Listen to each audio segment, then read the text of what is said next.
kinakadiri at kinakaayawan na ng kanyang sariling pamilya, lalong-lalo na si JJ. Dahil pinapalabas ni Ansing sa lahat ng nangyari nito kay Oliver, si JJ daw ang may kasalanan. Wag na po tayo magtaka mga kadadis Frankie kung bakit ibang mga kapatid ni Ansing ay hindi po nagpapa-interview at sometimes hindi po bubisita doon sa pamamahay nila Ansing dahil po sa pinapakita nito sa social media, sila po ang nahiya punto por punto. Si JJ sobrang hiya po sa ginawa ni Ansing, kaya lang wala siyang magawa kasi malapit lang sila, magkapit-bahay lang. At ngayon, parang sinisi ni Ansing lahat-lahat kay JJ. Nako, hindi yun alam ni JJ. Kaya nako si JJ ngayon grabing gigil kay Ansing malapit na masuntok mga ka-idol ang nguso ni Ansing ni JJ mga ka-idol. Siguro masikan demotion din sa ginawa ni JJ sa asawa ni Ansing. Na gusto ata ni JJ na lagyan ng bukel 2. Bukel 2 si Ansing sa kanyang left head.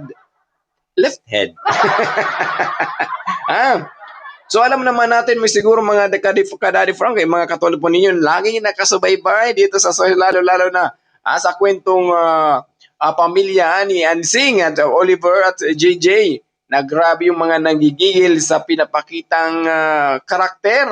Mas malala pa si Ansing sa karakter ni Celine sa mga kontrabida sa social media. So grabe po mga ka-idol ang nangyari. Why po tayo magtaka? Kaya sa mga pamangkin mga ka-idol, parang nahihiya na rin.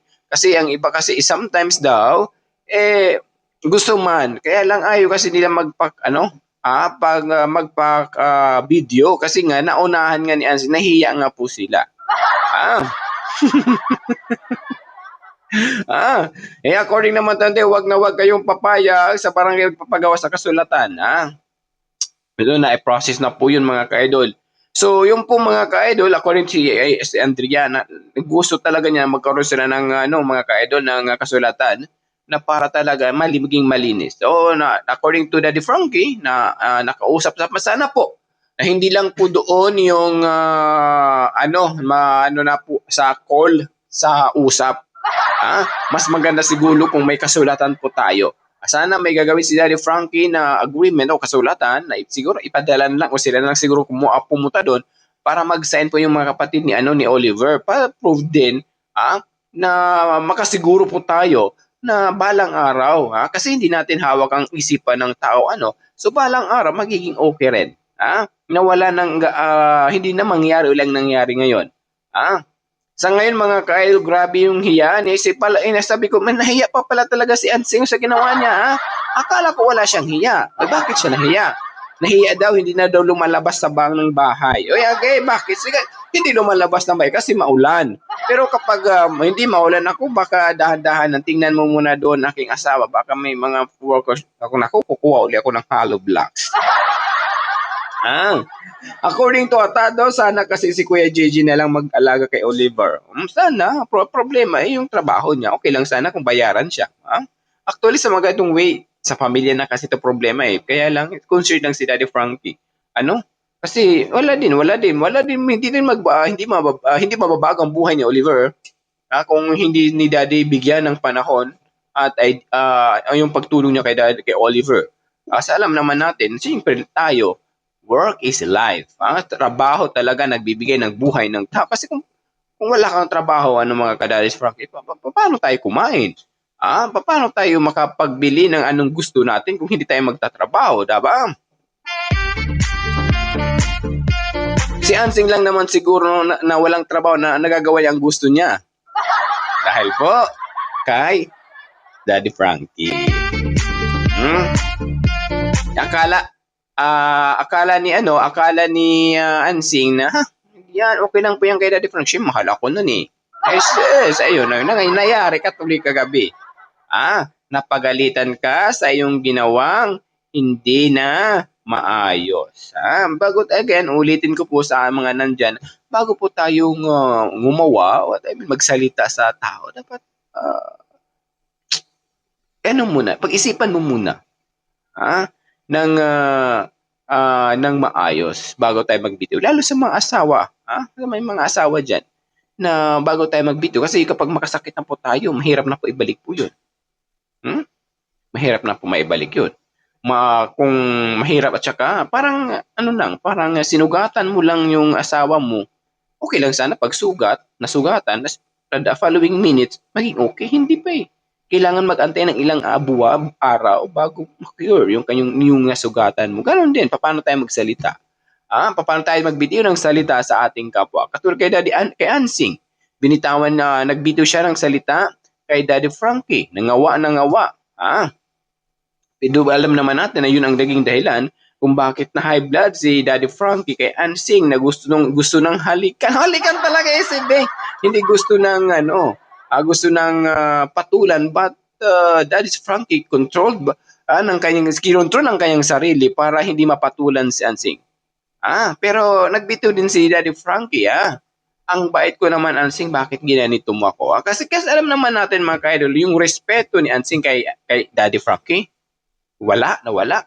Even yung respeto niya sa mga kanyang kapatid, lalo na nawala dahil sa kanyang sarili lang ang iniisip niya nito punto por punto.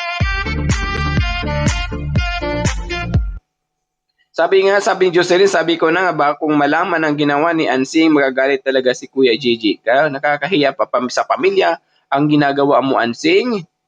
Bakit ang asawa niya hindi man totoo po, bakit hindi makapagpayo, brother? Kung alam naman natin ang asawa natin andun ng bipolar 10, 10 talaga sabi, bipolar, bakit wala tayong ginagawang hakbang para mapayuhan man lang ang ating asawa? If you really love Ansing, or napipilitan ka lang, kung mahal mo si Ansing, gumawa ka ng way para mo siya mabigyan ng lecture. Kasi alam ko makikinig si Ansing siya kasi mahal na mahal ka nun eh. Mahal ka ni Ansing, kaya makikinig yan sa'yo.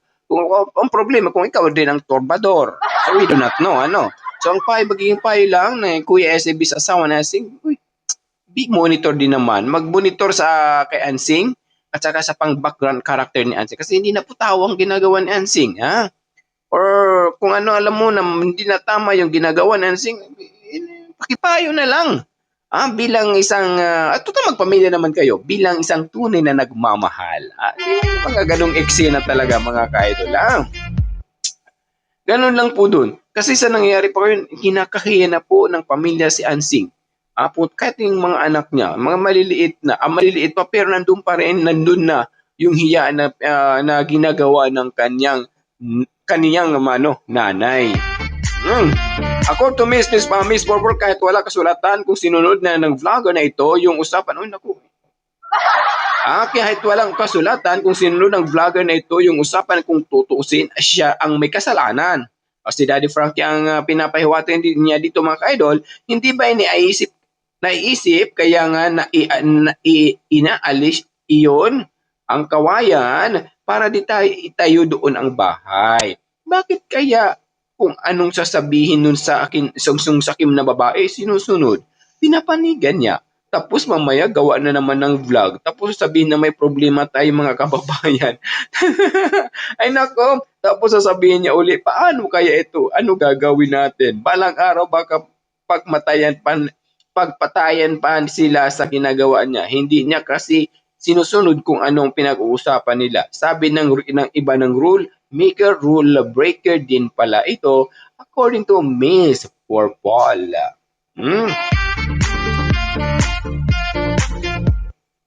Kaya lang nga, nandun yung, pero dito mga ka-idol, naman diba, nag-apologize si Daddy Frankie, na may kasalanan siya dito. Bakit agad-agad siya naniwala kay Ansing? Nahiputize. Tama ba ako? Nahiputize? Or nahidrosipalosa? I don't know. Nahiputize. So siguro, alam na kaso. Kasi sabi ni Ansing, diba? Sabi ni Ansing na, nag-uusap lang kami ni JJ dito sa tabi-tabi ko. Kasi para baka gamitin daw ng anak ni JJ yung sign. Talaga ba? And of course, according to Elina, dapat talaga na magkaroon ng kasulatan sa harap ng abogado. So, madali lang naman po yun. So, madepende po yan kay Daddy Frankie kung gagawin yan ng paraan yan. Siguro, lesson na rin po ni Daddy Frankie na huwag agad siya sa maniniwala. Sa mga isang side lang, dapat both side dapat kanyang what I mean, both side, bigyan niya ng time na makausap punto por punto, hindi yung isang side lang. Katulad ngayon, naniwala agad sa kay Ansing, one side. Hindi siya wala siyang konfirmasyon dito kay Daddy ako kay OJJ kung totoo ba yung sinasabi ni Ansing. Yung ganun. Kasi para maiwasan na yung ganitong kaguluhan. Para ba't ang iba tuloy, nasisisi tuloy si Daddy Frankie sa kanyang magnagawang mali na para patuloy na nangyayari ito, pinapalabas nila na ang sa lahat ng nangyari dito, si Daddy Frankie ang may kasalanan. According to Lilia Sheena, Daddy Frankie na nakasulat na sa Bible ang 7 ugat ng nanalaitay ay isang katauhan ni Ansing. Kasinungalingan, katusuhan, kasakiman, katakawan, katsismusahan, kataas-taasan, katamaran. Yan po ang pag-ugaling asal niya. Yan ang katotohanan sa pagkatao. God bless you po, Daddy Frankie and team. Grabe naman po yung kasulatan sa Bible. Mayroon talaga si Ansing. Perfect attendance. And of course, according to Gina, nakakainis talaga si Ansing. Padalos-dalos siya magsalita at talagang wala siyang pakialam. Ganun po. Yung iba, sinisisi si Ansing. Yung iba naman, ang may talaga dito daw si Daddy Frankie kasi hindi niya, dapat siya daw ang namumuno, siya ang gumagawa ng hakbang na may makatulong. Dapat, hindi lang isang side ang pinapairal na doon makikinig. Dapat, pati rin yung iba. So, ang nangyayari dito, walang daw kasalanan si Ansing, walang kasalanan kung si GJ. So, ang may kasalanan daw si Daddy Frankie. So, hindi naman what I mean, hindi naman inano ni Daddy Frankie ang kanyang kamalian. Sinasabi niya, may mali siya. Inaamin niya may mali siya. Kaya lang, Daddy ba, nagtiwala na siya sa tao, pumayag siya. Sa utos ng Queen of the Queen, na si Ansing. Kaya wag na po tayo magtaka kahit nga kayo nahihiya kayo sa ginagawa ni Ansing. How much more yung mga kapatid niya? Kung hindi nahihiya. Kaya ang iba daw ayaw na daw pumunta sa YouTube. Na manood kasi sa YouTube puro na lang Ansing. Kulang na lang daw si Ansing gawang billboard.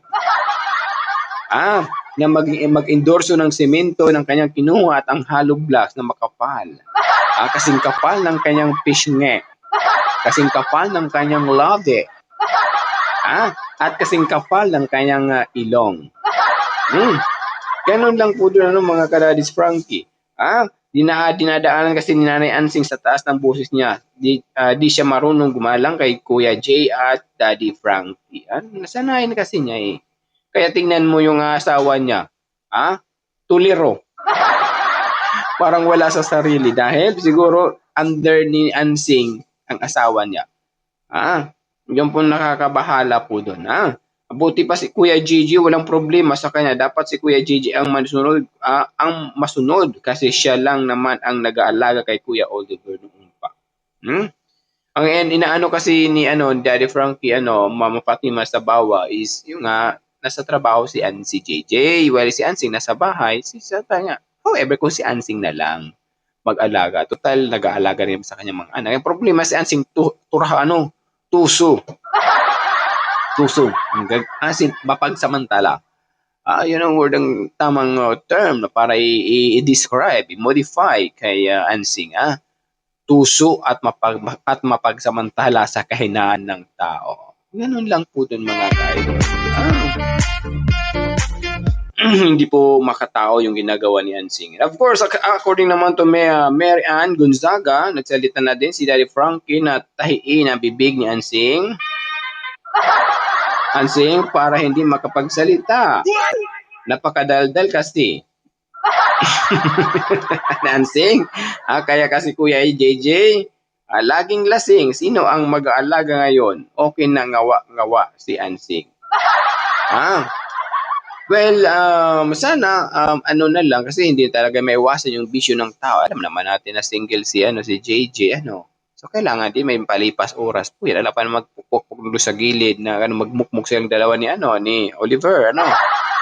So, siyempre umiinom naman siguro si what we call this, si JJ, hindi naman siguro araw-araw, So, ang akin lang naman point dito mga opinyon ko Kuya SMB, mag-hire na lang siguro or else, turuan si JJ, mas better mag-hire na lang siguro na sigurado be sure na na maaalagaan si Oliver, punto por punto, yung may kakayahan naman na may alam. May alam tungkol po sa magiging yung estado ngayon ni Oliver mga kadadi Frankie. Kasi mahirap naman po mga kadadi Frankie kung iasa rin natin yan kay Oliver o kay JJ kasi nga, naman natin, di ba? Sabi niyo pa nga, laging lasing while si Ansing wala sa control. So lahat na lang lahat na lang wala sa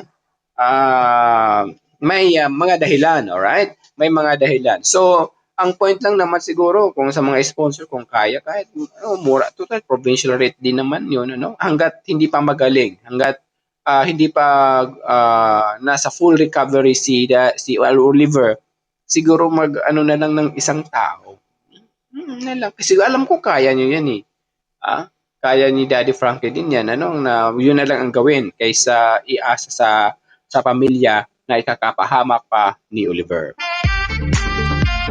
And of course, Jolie Vendilios, grabe ka naman Ansing, sasabihin mo pa kunin si JJ. Siya nga din na hinihingi at tahimik, ikaw pala interesado. Alam naman pa, hindi ba? Nako, hindi niyo ba nahahalata noon pa? Doon pa nga doon pa nga si Oliver sa shelter, sinusundan na ni Ansing. Kayo ba, agoy? Kayo talaga, hindi kayo marunong mag-recognize. Talaga ba, SMB? Hindi kayo marunong magbasa ng tao. It's a very simple lang, pinapasa, namamasahe pa yan ng ilang libo ba? Yung hundreds, makapunta lang doon kay Daddy Frank, manghingi. Kasi ang purpose niya, nandun ang kanyang kapatid. Nako, kulang na lang talaga na ibenta ni Ansing si Oliver, Hindi po tama yung ginagawa ni Ansing, Parang, okay lang. May pera naman yan kasi binibidyo naman ni Daddy Frankie. Di ba nag-mention siya doon? 9 million naman ang yung subscribers, followers sa YouTube. Di ba anong ibig sabihin noon?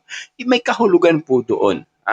Na siguro naiisip ni Ansing na nabibidyo-bidyo niyo naman si Oliver. Bakit hindi mabigyan kahit maliit na man lang? So hindi naiintindihan ni Ansing na si Daddy Frankie po, nabibidyo na si Oliver kahit may mga plano siya. Tulad sa pagpagawa ng bahay, saan kukuha ng 200 to 300, 400,000 na mabuo ang isang bahay? Sa mga na hingi-hingi niya. Alam naman natin na siya lang talaga ang una nag-release mula sa fund ni Oliver ng 30,000 pesos.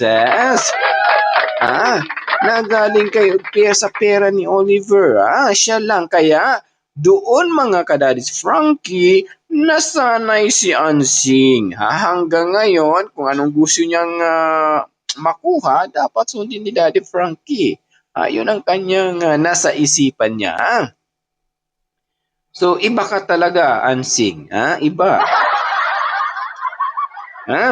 Sa pagitan nila ni Ansing, bakuran na lang yung budget sa kisame titles doon na lang punta, tapos kausapin na lang ang ibang mga magkakapatid sa tulungan na lang silang mag-aalaga. So, sana may pamangkin na available na mag-monitor kay Daddy Frankie sa ibang kapatid ni Ansing. So, ayun. So, mahirap kasi makabaging kapitbahay si Ansing, mga ka-idol. Yung mga ganong ugali ni Ansing, mata pa lang. Nguso pa lang ni Ansing. Naku, matatakot yung mga pamangkin. Baka habulin sila ng itak ni Ansing. Kaya yun din yung iniiwasan din siguro ng mga pamangkin ng tita nila Dahil alam ng mga pamangkin siguro, anong klaseng mayroon ugali ang kanilang tita Ansing. Lagi sabi pa nga ni Evangeline, lagi nga sinasabi ni Oliver kay Daddy Frankie na kinukuha ni Ansing ang pira. Di ba? Tuso talaga. Kaya di pa si Miss Purple, alam naman niya na sa akin si Ansing, pero tinotolerate niya. May pakabias din siya. Tatanungin mo pa kung sino ang may kapasidad mag-alaga kay Oliver.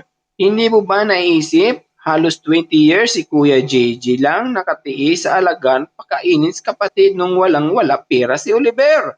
Ngayon na may pera na, nakikita na bias ka at naka one-sided ka na kay Ansing. Ewan kung magbulag-bulagan ka. Buti pa nga viewers mo nakikita nila yung kasakiman ni Ansing sa pera at materialis na bagay.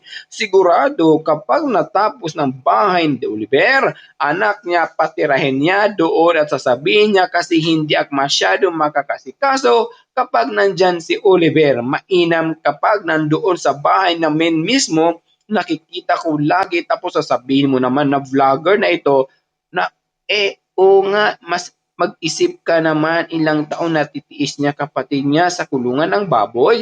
Masarap ang tulog at kain, buti pa si Kuya JJ. Kahit umiinom, nagagawa niya bigyan pag kahit minsan si Oliver sa kulungan niya noon.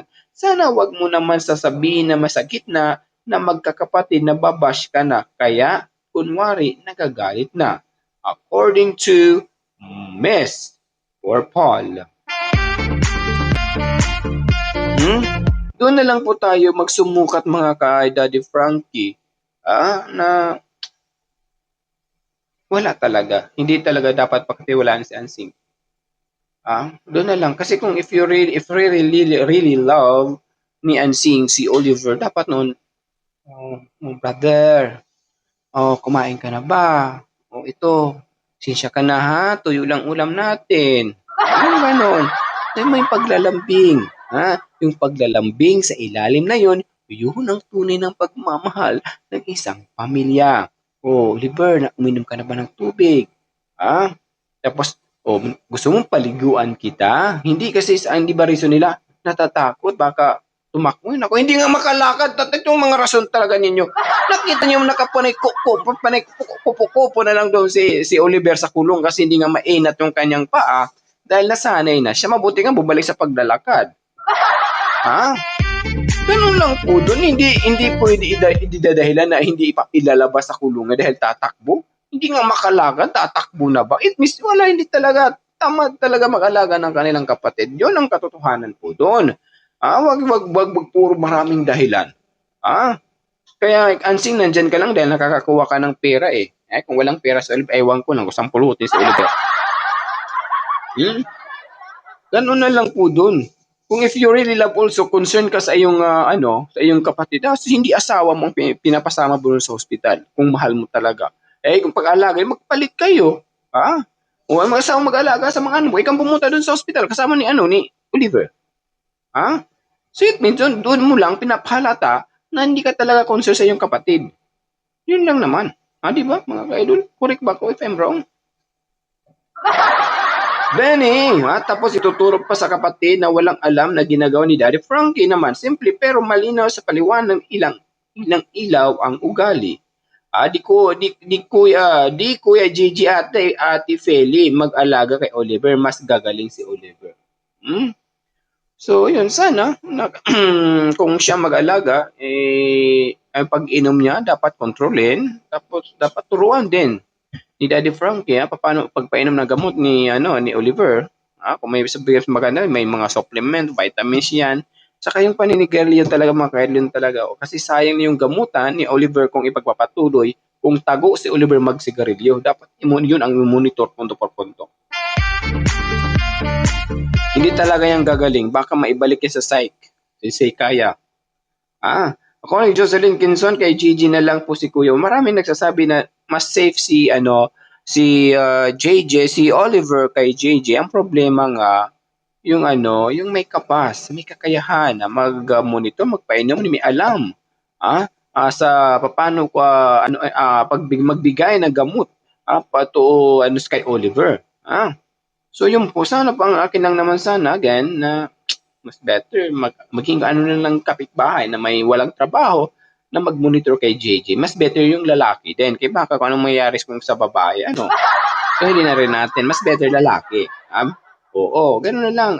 Mag-hire na lang siguro is the best. Hanggat under medication pa si Oliver punto por punto. And of course, kung tutusin, hindi dapat siya ang nakatira sa bahay. Totoo po dapat si Oliver or si JJ, si JJ. Ang problema nga, ang inaano ni Ansing, syempre siya ang nagpagawa ng bahay daw eh. Siya ang nag-renovate ng bahay ng kanyang magulang. Diba? Instead na si JJ ang tumira, pero sila ang tumira ng kanyang inaasawa ngayong walang ewan ko doon. Totoo po yun, Grabe si Ansing, mabuti na buhay pa siya. May buti may kakayahan pa siyang may konsensya pa siya at nakakatulog pa siya ng gawi sa kanyang mga ginagawa. Ganun lang po doon mga kaidol naging mga dahilan kung bakit ayaw, kinakadiri, kinakahiya ng pamilya si Ansing. Even nga sa mga kapitbahay, even si JJ, kinakadiri, kinakahiya sa kanyang mga ginagawa. Pinapahiya lang ni Ansing ang kanyang pampangalan ng kanyang pamilya sa sariling interes. Ayan, sa mga bagong pasok, don't forget to subscribe to YouTube channel Kuya SMB Vlog. And of course, make a love shoutout din mga patuloy sumusuporta kay Daddy Frank, of course kay Kuya SMB. Maraming salamat! So hanggang dito na lang muna tayo mga ka-Daddy's Frankie. Again, don't forget like and share and wag mong escape ang ads para mabigyan ng hustisya ang aking channel ni Kuya SMB Vlog. Hanggang dito na lang po tayo again. Ang motivation mission Kuya SMB, magtulungan mag-isa, maging solid at pulido ang Daddy Frankie community punto por punto. Basta na sa katwiran, ipaglaban mo. Again, this is Kuya SMB para sigurado punto por punto, pack and full. Have a good day everyone. Ingat, God bless. Happy Sunday. Mabuhay tayong lahat. Love you all. Bye-bye.